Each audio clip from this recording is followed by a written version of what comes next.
Anda kembali di Metro Siang. Pemirsa, ada pekerjaan rumah yang berat bagi pemerintahan dan pihak terkait dalam momentum Hari Anak Nasional tahun ini, yakni tingginya angka kekerasan seks pada anak. Data sejumlah lembaga menunjukkan angka kekerasan pada anak ini terus meningkat setiap tahunnya, khususnya kekerasan seksual. Lalu bagaimana peningkatannya dari tahun ke tahun dan di mana sebenarnya masalah utamanya? Benarkah ini soal penegakan hukum atau ada faktor-faktor lain? Inilah segmen At Large Metro Siang. Waspada kekerasan seks pada anak mengintai. Kita akan lihat dulu jumlah kasus kekerasan seks pada anak dari tahun ke tahun. Pemirsa, kami hadirkan kepada Anda. Ini sumbernya dari Kementerian PPPA. Yang pertama, kalau kita lihat ini di tahun 2021 jumlahnya mencapai 4.162 kasus. Kemudian di tahun 2022 ini meningkat hampir 2 kali lipat menjadi 9.588.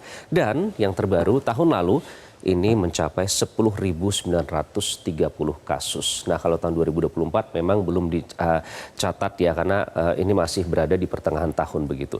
Nah, kemudian kita akan lihat ada beberapa kasus selama rentang tahun ini yang cukup mengejutkan publik.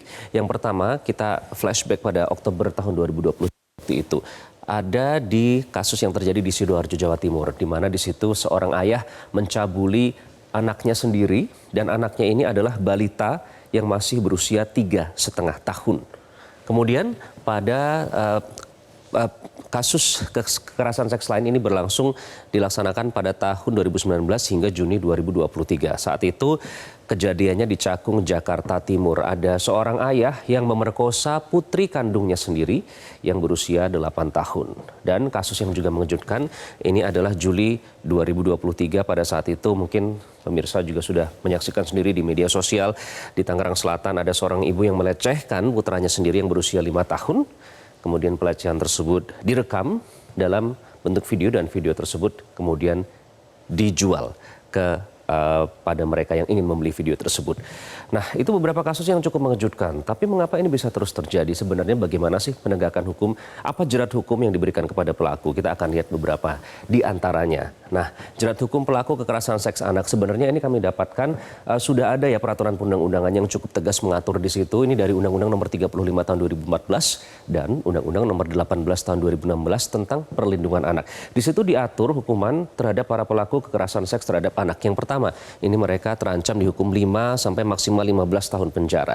Kemudian juga denda maksimal bisa mencapai 5 miliar rupiah dan hukuman pidana ini bisa ditambah sepertiga jika pelaku orang dekat atau aparat yang menangani atau menerima laporan biasanya, dan jika pelakunya lebih dari 1 orang. Yang terberat ini hukumannya bisa diberlakukan kebiri kimia sampai dengan pemasangan detektor. Nah, ini sebenarnya sudah diatur ya seperti ini, namun ternyata kasus kekerasan seksual terhadap anak ini masih terus saja terjadi. Nah, kita lihat ada kutipan yang kami hadirkan ini dari Komnas PA, dari Lia Latifah, Ketua Dewan Pengurus Bidang Sosialisasi, Edukasi, dan Promosi Hak Anak. Ini agak mengejutkan ya, tapi saya akan bacakan kepada Anda untuk memberikan gambaran seberapa parahnya kasus kekerasan anak yang terjadi di Indonesia. Kebanyakan kasus ini dari laporan yang diterima oleh Komnas PA. Kebanyakan kasus-kasus yang dilakukan itu oleh orang tua sendiri, baik kasus incest antara ayah kandung dengan anak kandung, paman dengan keponakan, ibu kandung dengan anak kandung, dan sebagainya. Itu dari hasil laporan yang diterima oleh Komnas PA. Dan yang terbaru, kita akan ke Gresik, Jawa Timur. Pemirsa, ini kasus yang juga cukup menghebohkan, di mana di situ ada yang dilakukan oleh pelaku yang berinisial BAH. Ini menjadikan keponakannya masih berusia 15 tahun menjadi objek konten pornografi. Dan konten pornografi tersebut, lebih tepatnya foto dan video, ini diproduksi sejak September 2022, 2 tahun yang lalu, hingga Juni 2023. Namun baru terungkap pada tahun ini. Dan ini ditemukan menjadi barang bukti ada 100 foto di komputer yang dimiliki oleh pelaku BAH tersebut. Pada saat ditanya apa motifnya, ia mengaku ini hanyalah untuk kepuasan pribadi. Memang cukup miris. Itu kasus yang terjadi di Gresik, Jawa Timur, hanya satu di antara banyak kasus lainnya. Kemudian sebenarnya apakah korban ini sudah berani melapor dan bagaimana angkanya? Apakah meningkat atau masih ada yang tidak berani melapor? Kita akan lihat datanya, pemirsa. Ini kami hadirkan dari tahun ke tahun ya. Jumlah pengaduan kekerasan seks pada anak ini kalau kita lihat berdasarkan, kami klasifikasikan berdasarkan usia. Ini yang 0,0 sampai dengan 15 tahun mencapai 1.475 hingga lebih dari 60 tahun 110. Nah, di angka inilah yang cukup tinggi, 6 sampai 12 tahun yang masih termasuk kategori anak, tentunya angkanya sangat tinggi sekali mencapai 7.451 pengaduan. Nah, itu sebagai gambaran kepada Anda pemirsa bagaimana kasus kekerasan seks terhadap anak ini ternyata masih membelenggu masyarakat Indonesia. Dan sekaligus kami ingin mengingatkan ini momentum Hari Anak Indonesia seharusnya bisa dijadikan momentum agar tidak lagi terjadi kasus-kasus serupa di masa mendatang. Memang tidak mudah, tapi inilah saatnya untuk membahas. Kita akan membahasnya bersama Ketua Komisi Perlindungan Anak Indonesia atau KPAI, Ai Mariyati Sholihah. Mbak Ai, selamat siang. Selamat siang, Mas Ilham, Metro TV. Baik, semoga selalu sehat ya Mbak Ai. Kita sekarang fokus pada kasus kekerasan seks pada anak yang sayang sekali angkanya masih tinggi. Nah, dari laporan yang diterima oleh teman-teman KPAI, kasus kekerasan seks pada anak ini didominasi oleh kasus apa Mbak Ai? Ya, tentu di awal saya ingin menyampaikan Selamat Hari Anak Nasional 2024 ya, dan Ya. tantangan kita diantaranya adalah kasus-kasus perlindungan khusus di hilir anak-anak kita yang terjadi, terutama kekerasan seksual, ini memang semakin meningkat dari tahun ke tahun, dan tentu saja kalau melihat data ini harus dilihat juga peluang aturan perundangan ya, karena pasca disahkannya Undang-Undang TPKS, tentu ada animo keberanian publik ya, ada apresiasi terhadap lembaga layanan, juga kepercayaan terutama kepada pemerintah dan seluruh pemangku kepentingan untuk menyuarakan ini. Nah, data ini memang trennya meningkat kalau kami melihatnya masih banyak hambatan-hambatan di ruang-ruang keadilan terhadap korban, kemudian Hmm. juga perlindungan ya, pemulihan rehabilitasi itu juga belum sepenuhnya didapatkan korban. Kemudian hasil putusan yang itu juga harusnya memberi dukungan pada pelindungan anak, ini juga kerap ya mendapatkan hambatan-hambatan. Nah, tentu kami melihatnya laporan ke KPAI, situasi pengaduan dari masyarakat yang mengalami hambatan di lembaga layanan itu juga masih tinggi. Di antaranya sampai 2024 saja, di bulan Juni kami sudah menyampaikan ke publik bahwa angka tertinggi perlindungan khusus anak adalah anak korban kekerasan seksual ya. Tentu banyak sekali persoalan yang dihadapi, latar belakang ya munculnya kekerasan. Tetapi memang masih bertengger relasi kuasa yang sedemikian kuat. Hmm. Mereka menjadi korban di dalam rumah sendiri, mereka menjadi korban di lembaga lingkungan keagamaan yang itu betul-betul menaruh hormat ya, bahkan penghormatan yang luhur kepada para pemimpinnya gitu. Dan kemudian di lembaga pendidikan secara umum. Tentu saja situasi ini yang seharusnya rumah aman mereka adalah di rumah orang tua, kemudian rumah kedua adalah lembaga pendidikan. Ini yang banyak terkonfirmasi, bahkan nih isu ketiga yang baru kami terima juga laporannya adalah terjadi di lembaga salah satu aparat penegak hukum. Nah, ini yang Hmm. tentu menambah deret ya kompleksitas anak-anak kita masuk dalam lingkup kekerasan seksual dan uh, Oke, pe- baik. Mbak Ai, pemantik atau utamanya kita rasa membahas yang atau soal orang dekat dulu yang melakukan Mbak Ai. pesan dari Dari data yang kami hadirkan juga tadi ini relevan dengan pernyataan Mbak Ai tadi bahwa ternyata orang dekat ini banyak yang menjadi pelaku, termasuk juga terjadi di lembaga-lembaga pendidikan ya. Nah ini kenapa sampai saat ini bisa terjadi? Karena tadi kami hadirkan datanya ada yang dilakukan oleh ayah kandungnya sendiri, ibu kandungnya sendiri, oleh pamannya sendiri. Mengapa ini bisa terus lestari dan terus terjadi Mbak Ai?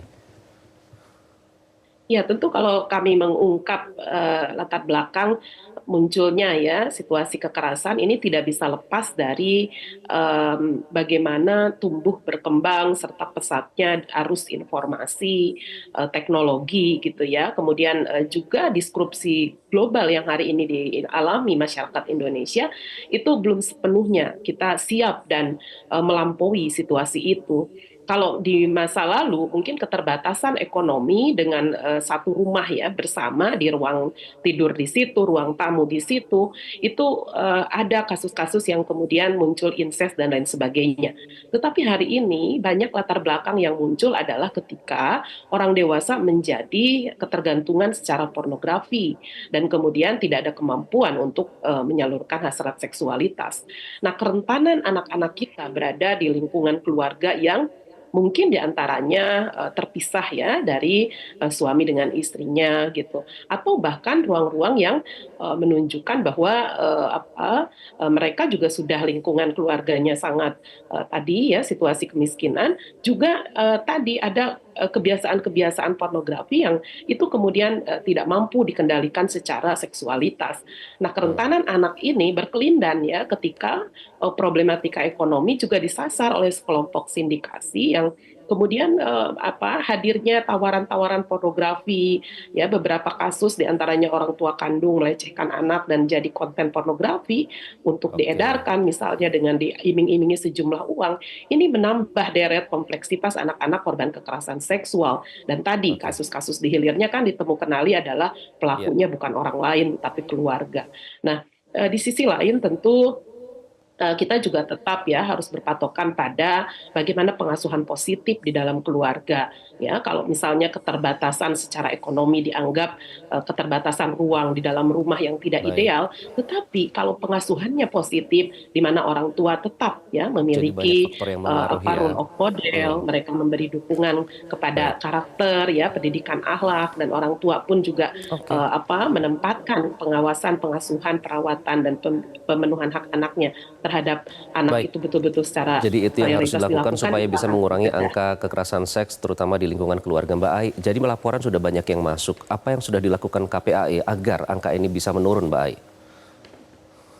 Pertama, kita konsisten ya, pengaduan di KPAI itu akan ditindaklanjuti. Nah, dari hasil tindak lanjut terlihat bahwa pendekatan penguatan regulasi itu yang harus terus menjadi payung hukum secara struktur ya, baik itu di tingkat penyelenggara maupun juga SOP, mekanisme gitu. Dan ini tentu saja akan diadaptasi oleh seluruh kementerian lembaga, bahkan para penyelenggara penegak hukum.